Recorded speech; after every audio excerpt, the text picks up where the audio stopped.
अस्सलाम वालेकुम। आज हम मई जून 2022 का पेपर 2 वेरिएंट 2 कर रहे हैं। 4024 कोड है। इसमें हमारा पहला क्वेश्चन जो है उसमें ये कह रहा है कि पार्ट ए में in 2021 the cost of posting a letter was 84 cents. इसके पार्ट 1 में वो कह रहा है company post 1950 letters, find the cost in dollars to post this letters. तो सबसे पहले तो आप 84 सेंट्स को कन्वर्ट कर दें डॉलर्स में। 100 सेंट्स होता है $1 के इक्वल, तो 84 डिवाइड बाय 100 करें। ये कैलकुलेटर से आपने करना है, पेपर 2 है। तो $0.84 हो गए। तो अब वो 1950 लेटर्स कर रहे हैं, तो इसको सिंपली उससे मल्टीप्लाई कर दें, ये आपका आंसर आ जाएगा।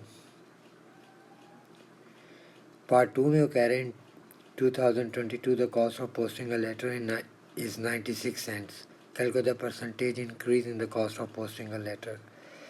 तो परसेंटेज इंक्रीज़ के लिए आप 96 सेंट्स को आप 100 से जब डिवाइड करेंगे तो $0.96 हो जाएंगे। तो इसमें से माइनस कर लें 0.84 यानी 84 सेंट्स को। तो जो वैल्यू आएगी अब उसको आपने, ये इंक्रीज वैल्यू है, इसको divide by original value and that was 0.84। इसको मल्टीप्लाई बाय 100 कर दें तो ये परसेंटेज इंक्रीज़ आ जाएगा। तो ये आंसर स्पेस में इसको कैलकुलेट करके लिख लें। पार्ट बी में वो कह रहे cost of posting a letter is 96 cents, 15% discount when monthly postage is more than $1000। Company A post 1200 letters in 1 month. Company B post fewer letters than Company A in the same month. Company A and Company B each pay the same amount to post their letters that month. Find the number of letters Company B post in that month. तो discount है 15% का, तो 100 minus 15 कर लें यानी 85%। अब आपने 85% of 0.96 करना है। 96 सेंट्स को हमने डॉलर्स में कन्वर्ट किया हुआ है, तो दैट इज़ इक्वल टू 0.816। अब कंपनी ए 1200 लेटर्स, तो मल्टीप्लाई बाय 0.816, तो ये हो गया $979.2। कंपनी बी 997.2, क्योंकि कंपनी बी ने भी सेम वो की हुई है, वैल्यू उसी वर्थ की है। उसने क्वेश्चन में मेंशन किया है company be each pay the same amount to post their letters that month. तो let the number of letters be X, तो 0.96 एक्स इक्वल्स 979.2। यहाँ से एक्स की वैल्यू निकाल लें, तो ये आंसर आ गया आपका। अब इसका नेक्स्ट क्वेश्चन है part C. In 2022 the cost of posting a parcel with a mass of 1 kg or less is $4.6. The cost increases by $1.1 for each additional 0.5 kg.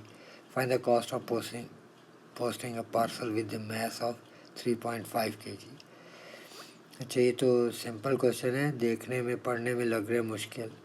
तो 3.5 kg जो है उसमें 1 किलोग्राम की, तो उससे कॉस्ट बताई हुई है $4.6। तो 3 किलोग्राम, अच्छा इसमें हमें अगर हम ये 1 किलोग्राम इसमें से निकाल लें 3.5 में से, तो 2.5 kg बच जाएगा हमारे पास।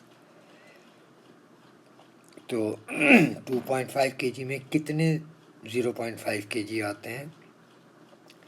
तो देयर आर 5 0.5 kgs। तो अब उस 5 को आप मल्टीप्लाई कर दें 1.10 से, क्योंकि ये कॉस्ट इंक्रीज़ हो रही है $1.1 फॉर ईच एडिशनल 0.5 kg। तो ये आपके पास आ गया $5.5। अब 4.6 में इसको ऐड कर लें, तो ये टोटल इसकी कॉस्ट आ जाएगी।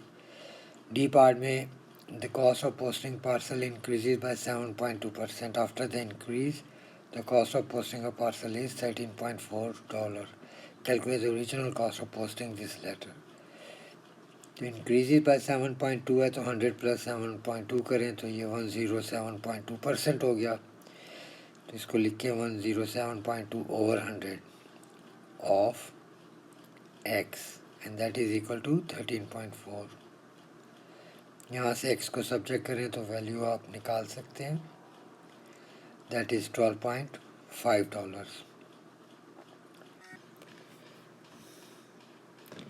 जी अच्छा, ये क्वेश्चन नंबर 6 में है। ये लाइन दी है जिसकी इक्वेशन है y is equal to x plus two, grid पे ड्रॉन है। वो कहता है कि on the grid draw the line x plus two y is equal to 7।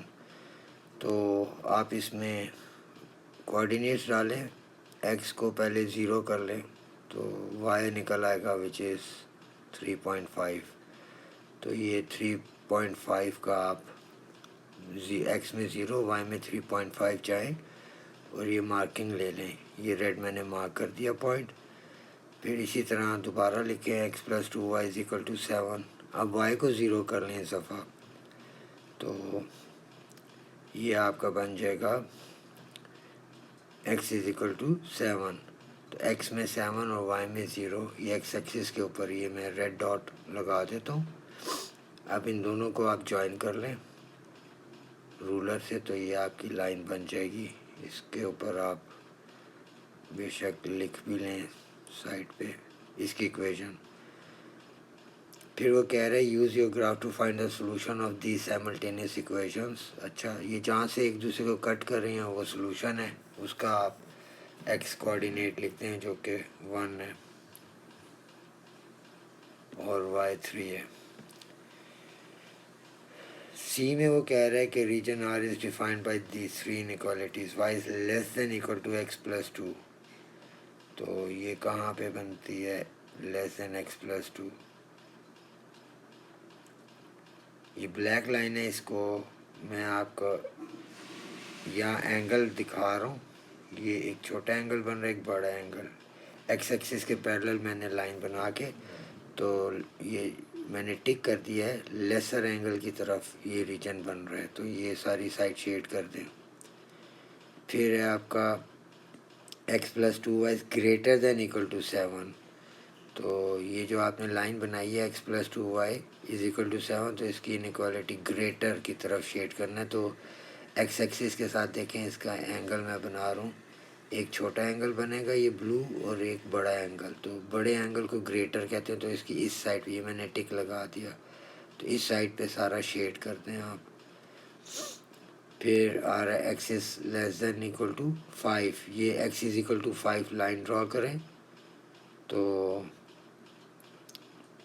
ये मैं ड्रॉ कर देता हूँ ग्रीन में, मैंने ये एक्स इज इक्वल टू 5, तो लेस देन इक्वल टू 5। तो जहाँ पे x की वैल्यूज़ लेस हो रही हैं वो साइड शेड करें, यानी 4 3 2 1 वाली साइड। तो अब ये जहाँ सारे तीनों कलर्स जो आपने शेड किए हैं ओवरलैप कर रहे हैं वो आपका रिक्वायर्ड रीजन है, बाकी सारा आप इरेज कर दें। यहाँ पर वो कह रहे हैं इसको R लिख दें, तो आप लिख दें इसके ऊपर R। अब ये नेक्स्ट पार्ट में पूछ रहे हैं कि the point Z is in the region R, x coordinate and y coordinate of the point Z are both integers, point Z does not lie on the boundary of the region R, find the number of possible positions of point Z। तो ये देखें, ये थोड़ा गौर से देखें, मैं इसमें वो पॉइंट मार्क कर रहा हूँ, ये ब्लैक कलर में मैंने किया है कि ये यानी x में 4 y में 2 ये इसी रीजन के अंदर है और लाइंस के ऊपर भी नहीं है, और ये हैं भी होल नंबर्स हैं। ये दूसरा, ये तीसरा, चौथा, पांचवा, छठा, सातवां, ये 7 पॉइंट बन रहे हैं, इसके अलावा कोई भी नहीं बन रहा। और इसके बाद वो find the number of possible position, तो वो लिख दें, इसके अंदर वो काउंट कर लिए थे हमने 7 है। फिर वो बी पार्ट में कह रहा है Y coordinate of point G is one more than its X coordinate, right on all the possible coordinates for point G. यानी वाई कोऑर्डिनेट जो है अपने एक्स कोऑर्डिनेट से एक ज़्यादा है। तो ये चेक करते हैं ये कहाँ पे हमें मिलेगा। अगर मैं ये 2 और नहीं जी, यहाँ 2 और 3 को मैंने रेड सर्कल किया है। तो यहाँ पर ये देखें कि ये एक्स कोऑर्डिनेट इस सर्कल पे, इस पॉइंट पे एक्स कोऑर्डिनेट 2 है और वाई कोऑर्डिनेट 3 है। तो y is 1 more than its X coordinate बन रहा है। दूसरा ये मैंने ये सर्कल किया है, इस पे x 3 है और y 4 है, तो 4 इज़ 1 मोर देन 3। फिर एक वो ऊपर तीसरा, इसका x 4 है और y 5 है, तो 5 इज़ 1 मोर देन 4। तो ये रिक्वायरमेंट हमने पूरी कर दी उसकी। तो ये कोऑर्डिनेट्स आप लिख लें, वो कह रहे कोऑर्डिनेट्स लिखने हैं आपने। तो ये आ गया 2 3 3 4 4 5। तो ये कंप्लीट हो गया इस तरह आपका ये क्वेश्चन। क्वेश्चन नंबर 7 में स्पीड टाइम ग्राफ दिया हुआ है, calculate the acceleration of cyclist during the first 8 seconds. तो ये acceleration is equal to y over x होता है। तो वाई इसका 6 है और एक्स इसका 8 है, तो 6 ओवर 8 और इसको सिंप्लीफाई कर लें तो 3 over 4 metre per second square, ये आंसर आ जाएगा। Describe the motion of cyclist between T8 and T90। तो ये आप देख लें पैरेलल टू एक्स एक्सिस ये लाइन जा रही है, तो इसका मतलब कांस्टेंट स्पीड है। तो आप ये लिख दें कि constant speed of 6 metre per second. फिर थर्ड पार्ट में कह रहे थे total distance travel by the cyclist during the journey is 558 metres, find the value of T. तो इसको पूरा आप एज ए 1 फिगर भी ले सकते हैं और इसको 3 फिगर्स भी ले सकते हैं, पहला triangle, then rectangle, then triangle. तो मैं इसको पूरा 1 फिगर में ले रहा हूँ जो कि ट्रेपीजियम है। तो area under the graph distance होता है, तो एरिया ऑफ ट्रेपीजियम यूज़ करें 1/2 into height into sum of parallel sides. तो एरिया मतलब डिस्टेंस, तो आपको डिस्टेंस दिया हुआ है वो लिख लें। हाइट हमेशा 2 पैरेलल लाइंस के बीच में जो डिस्टेंस होता है उसको कहते हैं विच इज़ 6। और सम ऑफ पैरेलल साइड्स, एक तो 0 से t, एक ये t लिख लें, दूसरा ऊपर जो इसके पैरेलल है वो है 90-8 से आएगी वो, तो 90-8 t प्लस 90-8। तो अब इसको सिंप्लीफाई करें, 90-8 इज़ 82।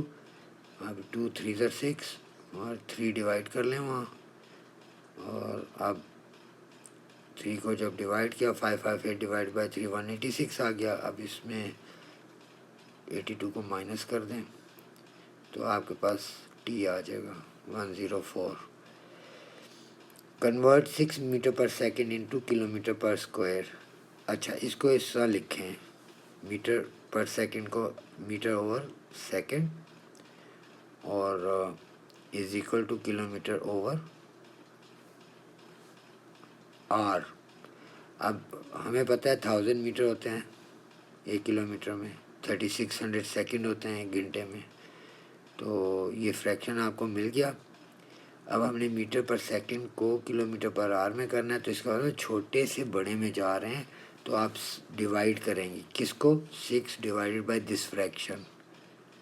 आप डिवाइड को मल्टीप्लाई में चेंज कर दें और फ्रैक्शन का रेसिप्रोकल कर लें, फिर इसको सिंप्लीफाई कर लें, तो ये 21.6 किलोमीटर पर आवर आपका आंसर आ जाएगा।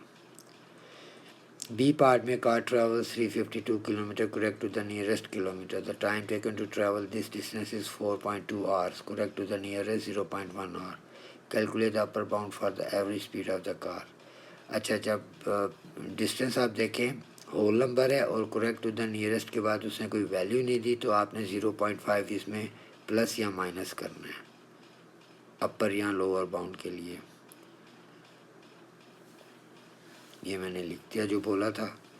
टाइम जो है वो 4.2 आवर्स है और कह रहे correct to the nearest 0.1 hour, तो 0.1 आवर को डिवाइड बाय आप 2 कर दें, जब भी एग्जामिनर नियरेस्ट के बाद कोई वैल्यू देता है उसको हमेशा डिवाइड बाय 2 किया करें। तो ये आपका आ गया 0.05। हमने 0.05 प्लस या माइनस करना होगा। अच्छा, अब स्पीड है तो वो डिस्टेंस डिवाइड बाय टाइम आता है। अब आप ये चीज़ देखें कि वो पूछ रहा है calculate the upper bound for the average speed. तो इस फ्रैक्शन में अपर बाउंड हम कैसे, अपर बाउंड का मतलब ज़्यादा से ज़्यादा इसकी वैल्यू हम कैसे निकाल सकते हैं। तो ऊपर वाली वैल्यू में का अपर बाउंड लेंगे, नीचे वाली वैल्यू का लोअर बाउंड लेंगे। यानी ऊपर ज़्यादा वैल्यू, नीचे कम से कम वैल्यू, तो आपको maximum value of average speed मिल जाएगी। तो डिस्टेंस है 352 किलोमीटर। तो ये होल नंबर था, तो इसमें 0.5 ऐड करना है, तो ये बन जाएगा आपका 352.5। और टाइम में आपका 0.05 आपने माइनस करना है। टाइम आपको 4.2 दिया हुआ है, उसमें माइनस करें 0.05, तो ये वैल्यू आपकी बन जाती है 4.15। इसको आप कैलकुलेटर से वो कर लें तो 84.93 किलोमीटर पर आवर इसकी upper bound of average speed मिल जाएगी आपको। यहाँ से स्पेस में आप लिख लें। क्वेश्चन नंबर 8A, मैट्रिक्स दिया हुआ है और वो कह रहा है ए फाइंड आउट करो। तो ये -3A को दूसरी तरफ ले जाएं, उस मैट्रिक्स को इधर ले आएं तो माइनस हो जाएगा, इज इक्वल टू 3A। अब कॉरेस्पॉन्डिंग वैल्यूज़ को आपस में माइनस करना है। 2 - 5 -3, 3 - 3 0, 5 - -4 5 + 4 9, और इसी तरह 2 -+ 1, तो 2 + 1 = 3 इज इक्वल टू 3A। तो अब आपने a इज इक्वल टू 3 को डिवाइड करना है, तो 1/3 लिख के आपने करना है इसको हैंडल। तो 1/3 इंटू -3 तो -1 आ जाएगा। 1/3 इंटू 0 0 आ जाएगा। 1/3 इंटू 9 3 आ जाएगा। 1/3 इंटू 3 1 आ जाएगा। तो ये अब आप लिख लें आंसर स्पेस में। बी पार्ट में वो कह रहा है कि बी का मैट्रिक्स दिया, उसमें एक पी दे दिया उसने। डिटर्मिनेंट ऑफ बी इज़ 2 है, तो वैल्यू ऑफ पी कह रहा है। और फिर कह रहे बाद में कि आप बी इनवर्स भी बताएं। तो डिटर्मिनेंट निकालने का तरीका है 2 into P -2 into 4, cross multiply करते हैं डायगनली। तो इसको सॉल्व करें तो ये आ जाता है 2p + 8 and that is given already. तो इसको 2 के इक्वल कर लें, यहाँ से p की वैल्यू आ जाएगी। तो p की वैल्यू आ गई -3। अब आपने b इनवर्स निकालना है। तो ये मैट्रिक्स है b का, b इनवर्स क्या होगा, डिटर्मिनेंट आपने निकाला हुआ है, उसका रेसिप्रोकल ले लें। मतलब निकाला नहीं हुआ, गिवन है 2, तो 2 का रेसिप्रोकल 1/2। अब इस मैट्रिक्स में 2 और -3 की जगहें चेंज कर लें, यानी -3 इधर आ जाएगा, 2 उसकी जगह चला जाएगा। और -2 और 4 है, इनके साइन अपोजिट करने, इनकी जगह नहीं चेंज करनी। तो -2 का +2 हो जाएगा और 4 का -4। तो ये बी इनवर्स हो गया आपका। ये आंसर स्पेस में आप लिख लें।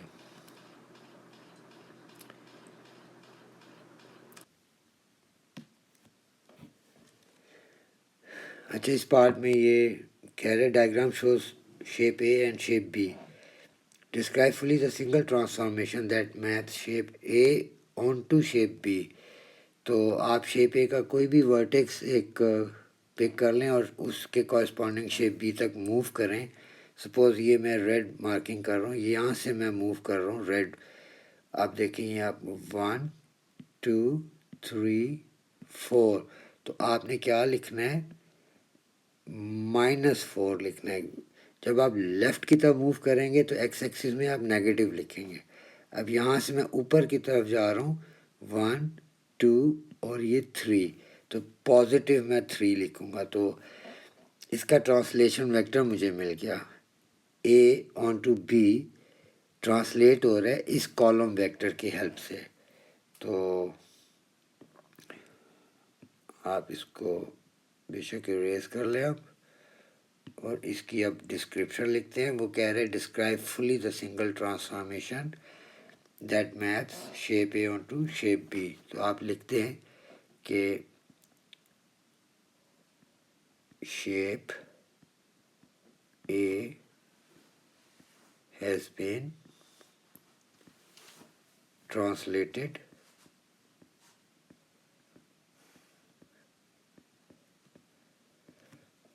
onto B.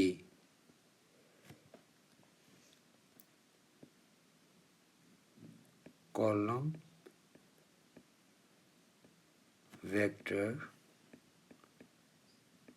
is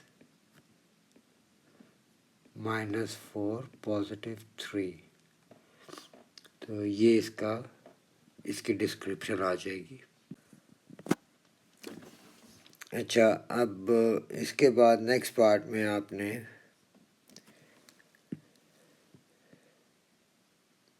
वो कह रहा है the transformation represented by the matrix -2 0 0 -2 map shape A on to shape C, draw and label shape C. तो आप ये मैट्रिक्स पहले लिख लें जो ये मैंने लिखा है। इसके आगे आपने ए के सारे हर वर्टेक्स के कोऑर्डिनेट कॉलम वेक्टर की सूरत में लिखने हैं, यानी 0,1 जो है वो 0 ऊपर और 1 नीचे, फिर 2,1 में 2 ऊपर और 1 नीचे। इसी तरह उसके चारों जो वर्टेक्स हैं उनको आप इसे कॉलम की शक्ल में लिखें। आप इसको मैट्रिक्स मल्टीप्लाई कर लें, यानी -2 इंटू 0 + 0 इंटू 1, पहली रो और दूसरे मैट्रिक्स का कॉलम, फिर गैप, फिर -2 इंटू 2 और 0 इंटू 1 + 0 इंटू 1, और इसी तरह फिर -2 इंटू 2 गैप देने के बाद इंटू 0 इंटू 2 + 0 इंटू 2, तो फिर -2 इंटू -1 + 0 इंटू 2। अब निचले पहले मैट्रिक्स का निचला रो जो है 0 -2, इसको पहले कॉलम से मल्टीप्लाई करें 0 इंटू 0 + -2 इंटू 1, फिर गैप, फिर 0 इंटू 2 + -1 इंटू -2 इंटू 1। इसी तरह ये सारे आप कंप्लीट कर लें, और अब इसको सिंप्लीफाई करें। ज़ीरोस तो ख़त्म हो जाएंगे, -2 इंटू 0, जितने भी ज़ीरो मल्टीप्लाई करें सब ज़ीरो हो जाएंगे, और जो उसके साथ है उनको आप लिख लें। तो ये अब यहाँ पे इनको 0 -2 को मार्क कर लें, ये आ गया नीचे, फिर सब -4 -2 -4 -4, इस तरह ये सारे मार्क कर लें। अब ये आपका डायग्राम बन गया। तो इसको आप लेबल कर लें। कह रहे सी लेबल करें। क्वेश्चन नंबर 9 में ये डायग्राम दिया हुआ है। P Q is a vertical pole, a rope is attached from the top of the pole P to a point on the ground R, P R इतने, R Q दिया हुआ है, R Q P 90 है। Show that P Q equal 16.7 metre, correct to 2 decimal place. तो R Q नहीं sorry P Q हमने show करना है। तो ये पैथागोरस थ्योरम है सीधा सीधा। तो आर पी का स्क्वायर इक्वल्स आर क्यू का स्क्वायर प्लस पी क्यू का स्क्वायर। तो इनके नीचे वैल्यूज़ लिखें। अब पी क्यू को सब्जेक्ट करना है तो दूसरी तरफ स्क्वायर रूट हो जाएगा। ये आपका आंसर आ गया पी क्यू 16.70, और शो हो गया ये। पार्ट बी में वो कह रहे कि इसमें आर क्यू एस कैलकुलेट करें। तो आर क्यू एस करने के लिए ये आप पी एस क्यू एंगल जो से दिया हुआ है ये मार्क कर लें यहाँ पर। और अब पी क्यू पीछे आपने कैलकुलेट किया था, फिर अब ये tan थीटा से क्यू एस निकाल लें, तो tan 36 is equal to perpendicular base या opposite over base, opposite over adjacent, 16.70 over Q S. तो ये क्यू एस को सब्जेक्ट करें तो ये आपके पास क्यू एस आ गया 22.98। अब आपने आर क्यू एस निकालना है, तो इस नीचे ट्रायंगल में आपके पास तीनों साइड्स आ गई। तो मैंने अपने डिफरेंट पेपर्स में ये बताया हुआ है कि ऐसा ट्रायंगल जिसके कोई अंदर एंगल ना हो, सारी साइड्स दी हों, तो इसके ऊपर कोसाइन रूल लगता है। स्मॉल लेटर्स जो डिनोट होते हैं वो कैपिटल लेटर के बिल्कुल अपोजिट होते हैं, वो लेंथ डिनोट करते हैं, और कैपिटल लेटर हमेशा एंगल डिनोट करते हैं। तो कैपिटल क्यू जो है वो एंगल हो गया, इसके अपोजिट जहाँ 30 लिखा हुआ है आर एस की लेंथ, वो स्मॉल क्यू हो जाएगा। तो स्मॉल क्यू से हम शुरू करते हैं, फार्मूला क्यू का स्क्वायर इक्वल्स, ये अब आर और एस रह गया, तो आप आर का स्क्वायर प्लस एस का स्क्वायर करें माइनस 2 RS करें, और cos of angle R Q S. अब इसमें वैल्यूज़ डाल दें, स्मॉल लेटर्स लेंथ डिनोट करते हैं, तो ये 30 का स्क्वायर हो जाएगा, आर जो है वो 22.98 का स्क्वायर हो जाएगा, और स्मॉल एस जो है वो 11 का स्क्वायर हो जाएगा, और फिर 2 इंटू यही आपस में मल्टीप्लाई, और cos of R Q S को वैसे ही रहने थे क्योंकि कैलकुलेट करना है। अब कैलकुलेटर से बड़े केयरफुल इनको आपने सब्जेक्ट करना है, पहले इनकी वैल्यूज़ लिख लें।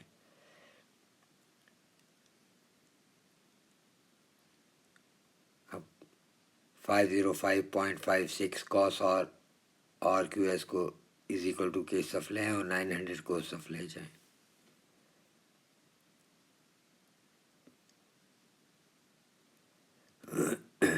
तो ये डिवाइड हो जाएगा 505.9, तो यहाँ से इरेज करते हैं। अब कॉस ये आ गया आपका, अब आर क्यू एस जो होगा वो cos inverse of this fraction,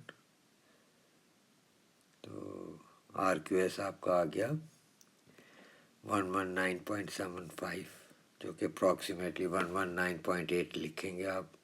angle 1 decimal place पे राउंड ऑफ किया जाता है। नेक्स्ट सी पार्ट में वो ये ट्रायंगल दिया हुआ है और कल पीटी कैलकुलेट करना है, तो इसमें थर्ड एंगल निकाल लें 180 में से, ये 40 और 97 माइनस करके, तो आपके तीनों एंगल आ गए, तो इस पर साइन रूल लग जाएगा। ये आपका आ गया 43। अब आप साइन रूल लगाएं, पी टी ओवर इसके अपोजिट 97, तो sine of 97 is equal to, अब आपने 16.7 ओवर इसके अपोजिट एंगल 43 है, तो आप लिखेंगे साइन ऑफ 43। अब क्रॉस मल्टीप्लाई करें और पी टी को सब्जेक्ट कर लें, तो ये आपके पास पी टी लेंथ आ जाएगी 24.3। Question number 10. D is 0.46, E is a point EE, the length of DE is 20 root. Form an equation in E and solve it to find the possible coordinates of E. Show your working. तो length formula लिख के ये x1 y1 x2 y2 लिख लें। D E equals X square minus x2 minus x1 का square plus y2 minus y1 का whole square whole under root. ये formula है लेंथ को कैलकुलेट करने का। तो अब डी ई उसने √20 दिया हुआ है, तो x2 आपके पास e है -4 whole square plus y2 e है और y1 6 है, तो e -6 whole square whole under root. अब स्क्वायर रूट हटाना है तो स्क्वायरिंग बोथ साइड कर लें, तो इससे स्क्वायर रूट ख़त्म हो जाते हैं। तो आपके पास ये बच गया 20 इक्वल्स ये। अब इनको आप वो आइडेंटिटी है a minus B whole square वाली, तो इसको उसके हिसाब से खोल लें, तो ई स्क्वायर प्लस 4 2 ज़ार 8 E plus 16 plus E square minus 12 E 6 two ज़ 12 और फिर ई 2ab होता है ना प्लस 36। अब आपका ये सिंप्लीफिकेशन शुरू है लाइक टर्म्स की, तो 2e² ए की तरफ मैं सारे ला रहा हूँ।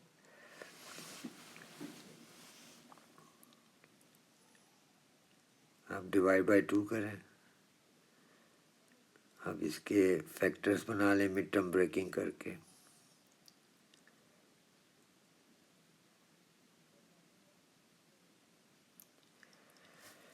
तो ये आपकी ई की वैल्यूज़ आ गई 2 और 8, तो 2 2 8 8, यह आपका आंसर बन जाएगा। बी पार्ट में कह रहे हैं F is a point minus F 5f, the gradient of the perpendicular bisector of D F is 3/2, find the value of F. तो इसमें आपने क्या करना है, डी एफ एक लाइन बना लें, ये मिड पॉइंट हो गया, परपेंडिकुलर बाइसेक्टर मिडल में से गुजरता है।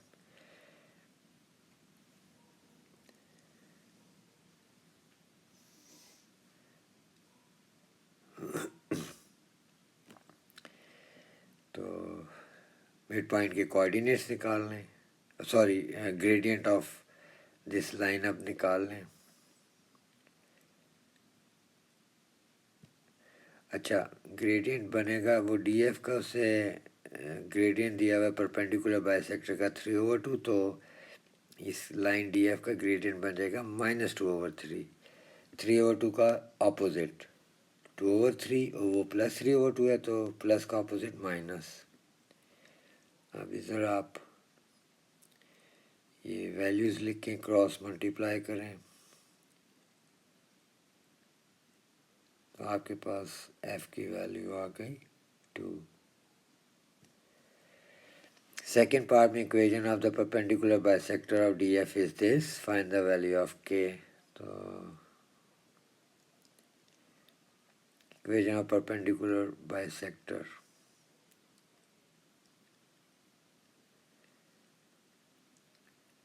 तो मिड पॉइंट निकाल लें आप, x1 plus x2/2 plus y comma y1 plus y2/2 से, बहुत केयरफुली ताकि कोई मैथमेटिकल स्लिप ना हो। तो अब आपके पास ये इक्वेशन है परपेंडिकुलर बाइसेक्टर की, उसमें आप x में 1 और y में 8 पुट करें तो k की वैल्यू आ जाएगी 13। चलें, थैंक यू वेरी मच। ये मेरा फ़ोन नंबर है, और किसी किस्म की कोई इंक्वायरी हो या कोई आपकी पेपर करने की डिमांड हो तो आप व्हाट्सएप नंबर पे कांटेक्ट करके मुझे बता सकते हैं।